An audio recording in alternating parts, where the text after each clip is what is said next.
welcome back to another live video by yours truly, Nick Moini. I am filming for the first time in this location today. We are in my new apartment. Tried to do a cute little setup with the fairy lights. Got my little back pillow going on over here in case I need that. But yeah, comment below if you're watching live or on the replay. Feels like it's been a long time since I've been on a live video, but it's been a long time since I've been on a live video by myself. I've been doing a lot of collaborations, as you've seen, with other people. You know, last week we talked all about being bold, being yourself. Hey Nikki, how's it going, girl? Miss you. I was thinking about you today. Comment below, say hi.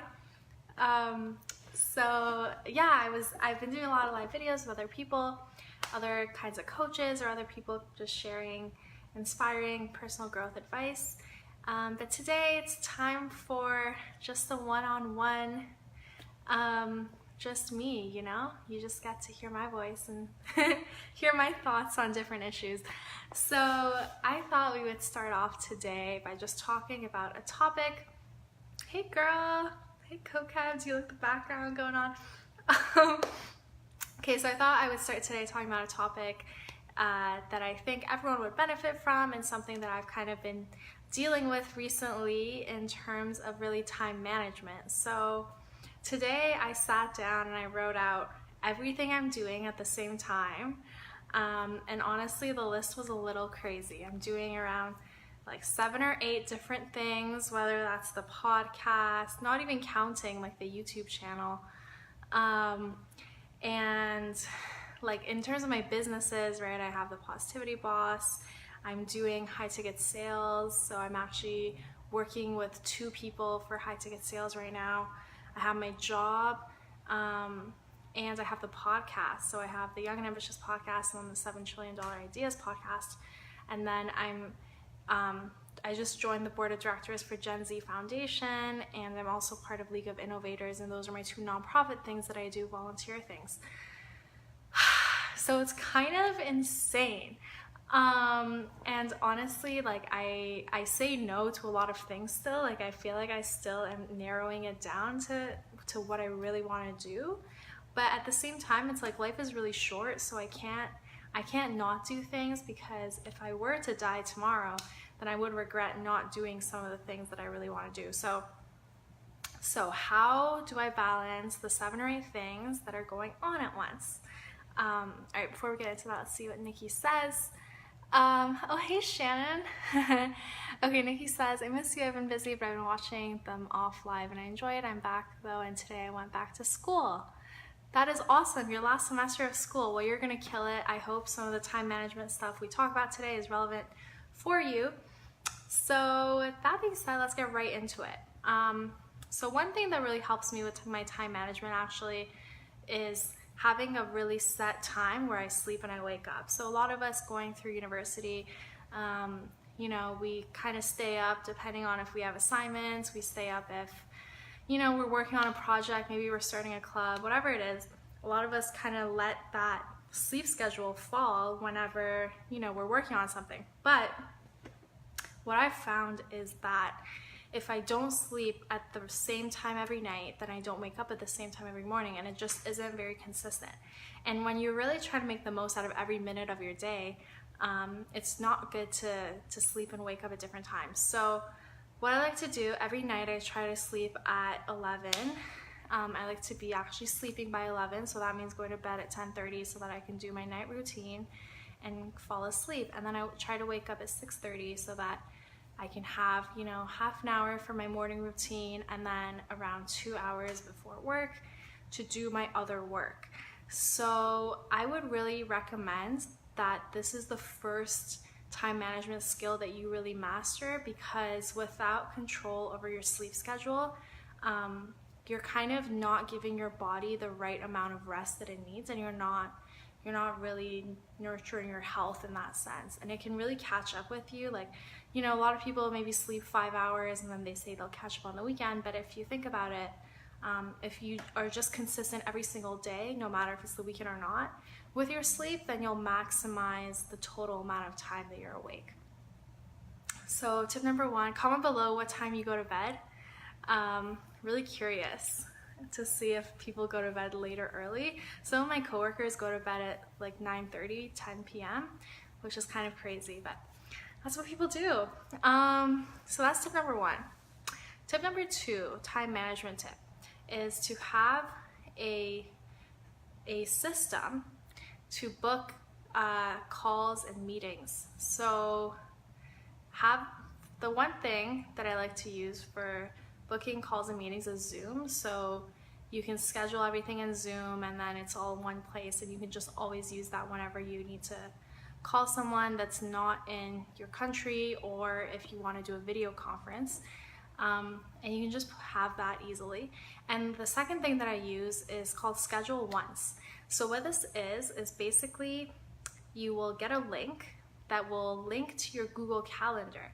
And what it does is every time someone wants to talk with you for half an hour, or you need to organize meeting up with someone, even if it's for lunch or coffee, instead of spending all the time going back and forth, like, does Tuesday next week work? No. Thursday's better? No. Wednesday's better.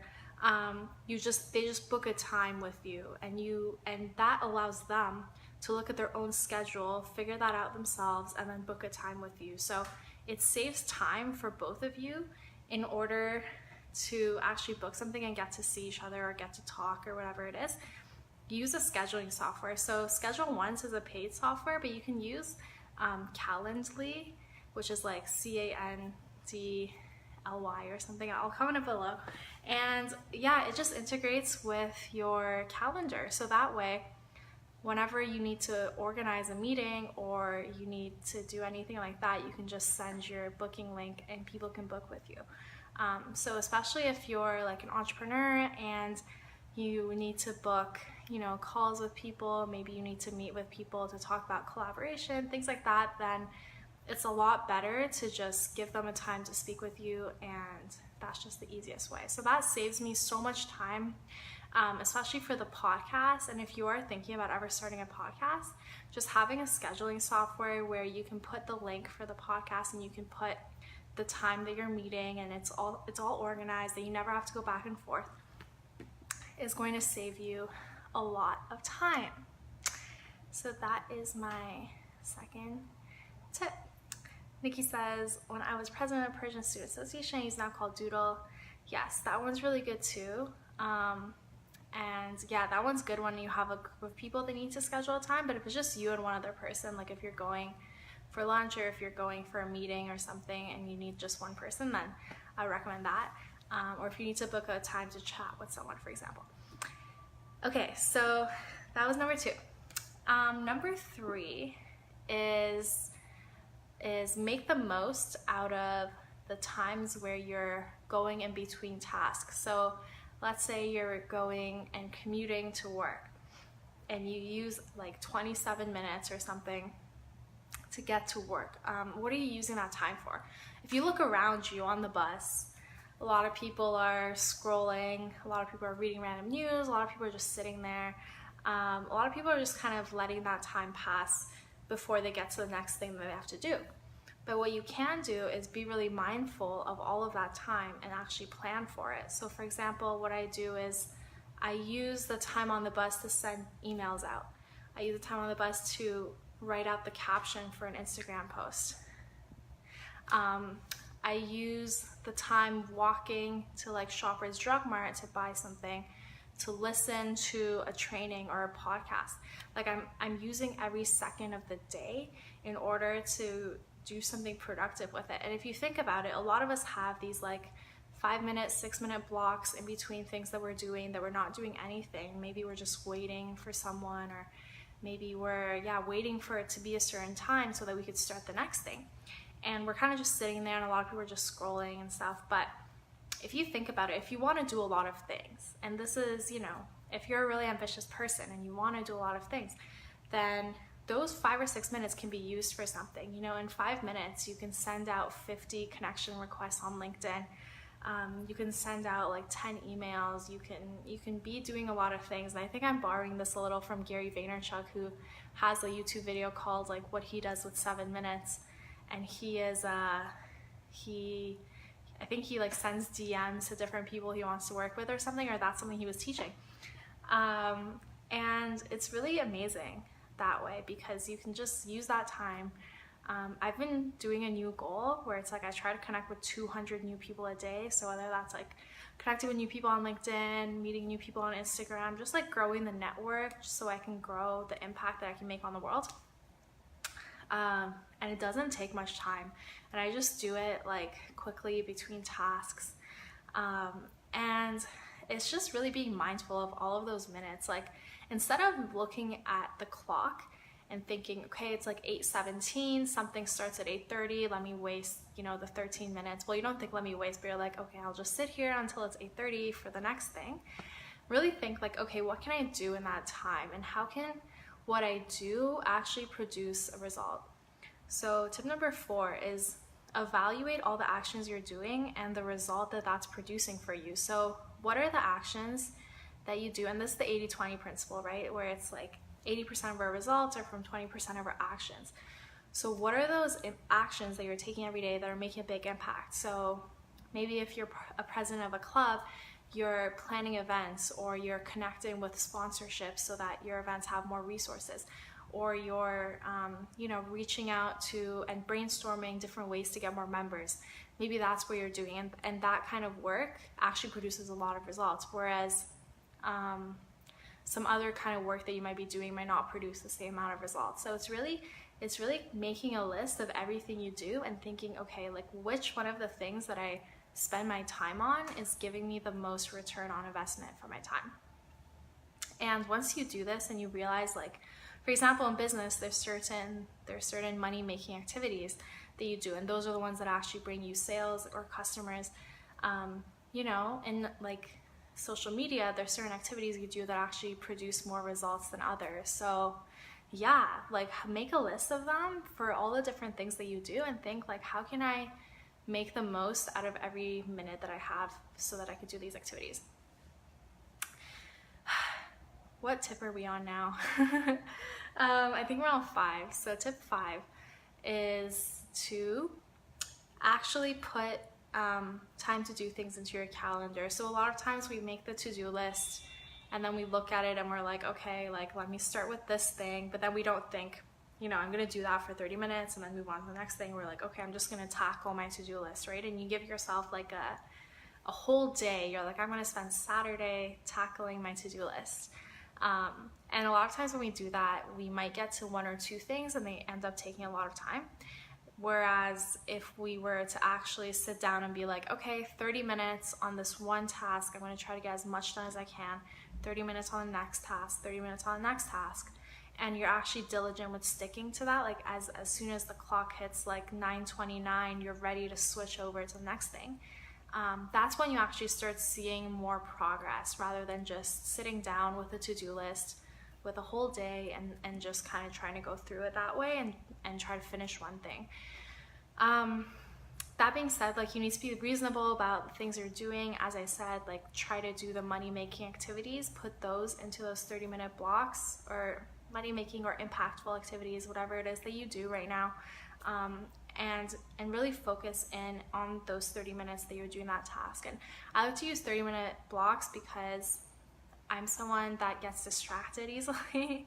I'm really good at focusing, but I also get inspired and I get kind of impatient and I'm ready to do new things all the time. So for me, 30 minutes is the right amount of time to do something before I move on to the next thing. For you, it might be an hour.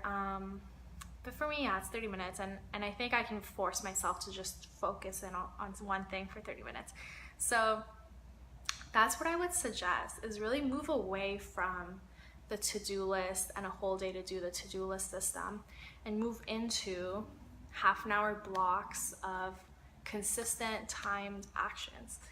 And you'll find that that makes a big difference, at least it did for me, in terms of how much I can actually get done and really being able to tick off things off the to-do list in that sense, because I've actually properly scheduled them in. And it doesn't really matter. A lot of people get stuck here thinking, okay, like, should I use Google Calendar? Should I use a piece of paper? Honestly, like, just whatever, like, just get started. A lot of people spend so much time being like, okay, what planner should I use? Like, what paper should I use? What software should I use? And it's like, just start. Like, just grab a piece of paper, like the receipt from Shoppers Drug Mart, and write on the back of it, like, just do something, okay? But get started. And that's what I want to kind of end this video with, is watch this video, take what I said, and then put it to use. Like, don't just sit there and be like, oh, I learned some things about time management. Actually go, like, right now, you know, make your list of activities that are gonna make the greatest impact for you. Go ahead and set yourself a bedtime, wake up time, and think about, like, what points of the day are you commuting, or are you moving in between things, or are you like walking somewhere that you can be doing something that can help you in your life. And that, in short, is how I balance like 7 or 8 different things at one time and stay happy and sane and fulfilled doing all of that, because that's just how I find my happiness in the world.